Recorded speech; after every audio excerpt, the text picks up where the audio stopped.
करते हैं कि what is meant by opportunity cost.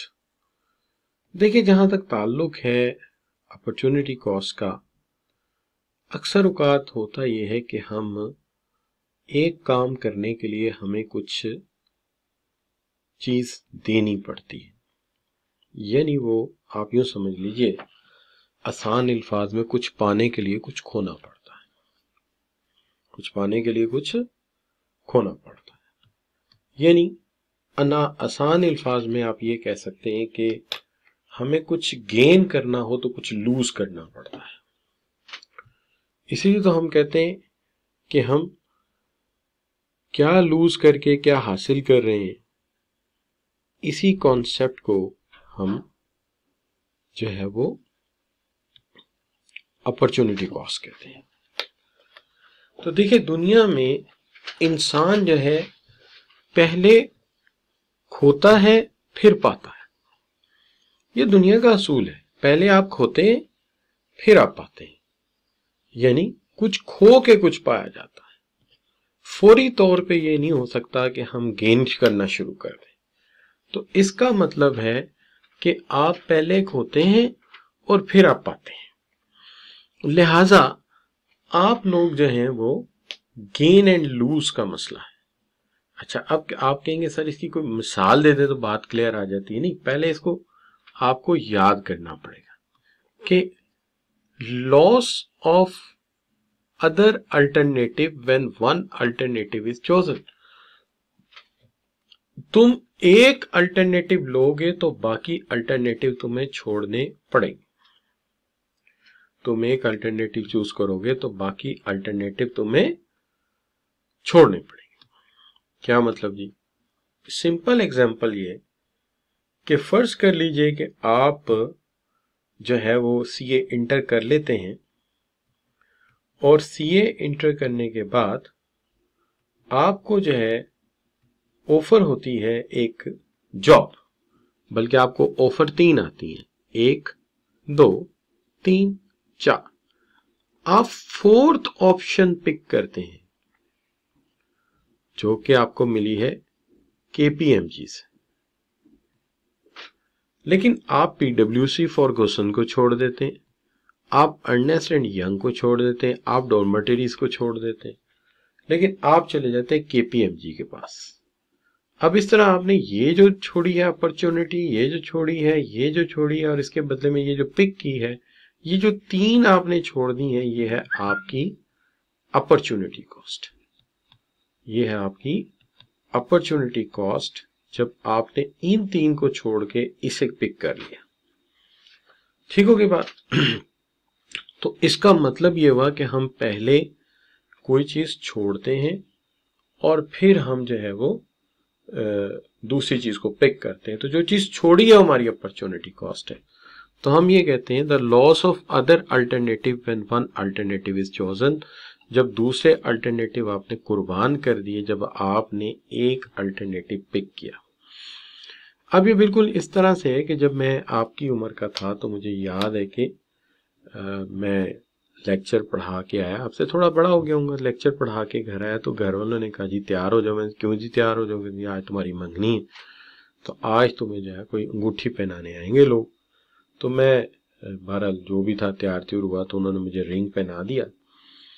वो रिंग पहना और उसके बाद जो है मैं ने वो रिंग पहन लिया, और रिंग पहन के अगले दिन मैं अपने जॉब पे भी गया, अपने ऑफिस भी गया, अपनी लेक्चर पे भी गया।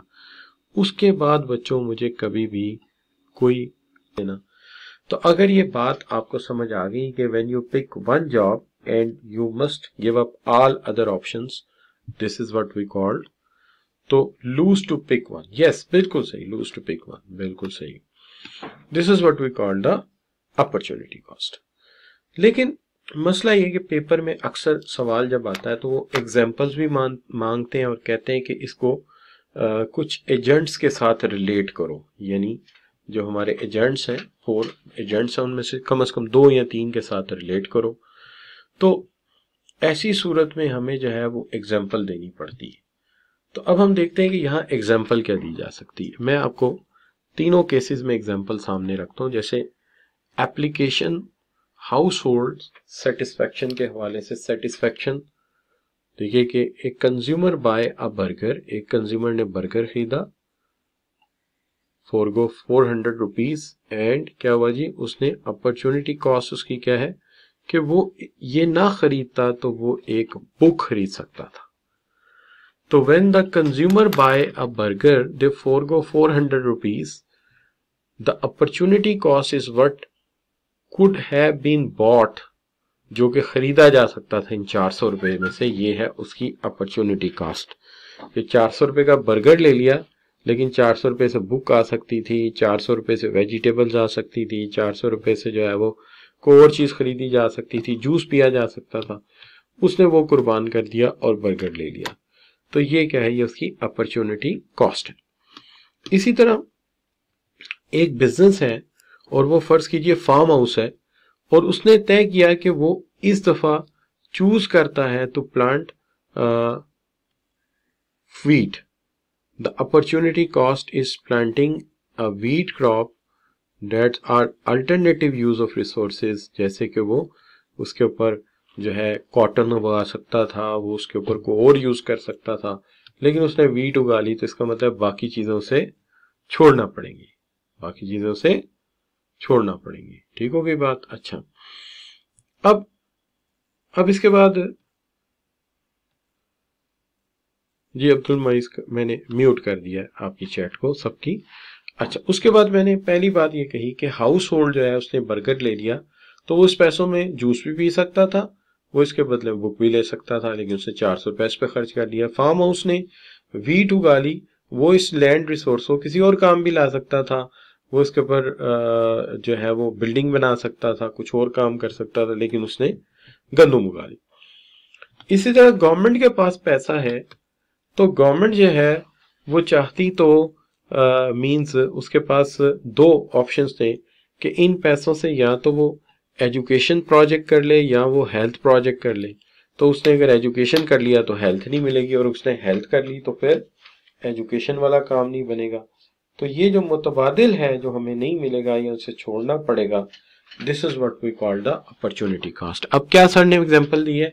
सर ने एग्जांपल दी है कि जब हम बर्गर खरीदते हैं और किताब नहीं खरीदते और वो पैसे बर्गर पे खर्च कर देते हैं, तो ये किसके लिए एग्जांपल लिखेंगे आप? शाबाश, किस एजेंट के लिए लिखेंगे? मैंने आपकी चैट ऑन की है, ठीक है, तो बताइए किसके लिए है ये एग्जांपल मैंने दी इन एजेंट्स में से कि you will buy the burger and not the book by the 400 rupees you have. तो this is you called the example for the house hold.